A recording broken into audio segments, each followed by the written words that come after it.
Hi everyone, meet Rachel. She wants to order on Amazon, but does not know how to create an account. Follow our 4-step easy guide. Let's get started. Step 1.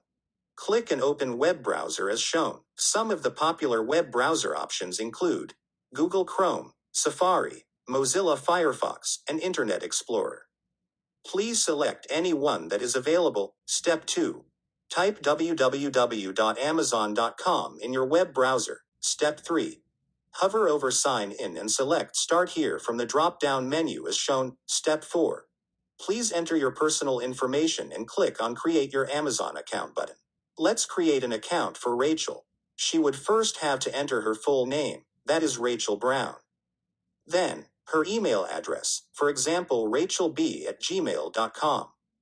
Next, she needs to choose a password with at least 6 characters using alphabets and/or numbers, for example Learning 2022. After this you must re-enter the password to match it exactly.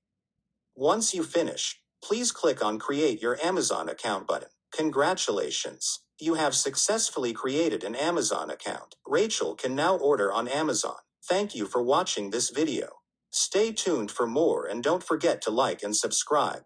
This video is presented by the Boomerem, a non-profit organization that aims to bridge the global digital divide.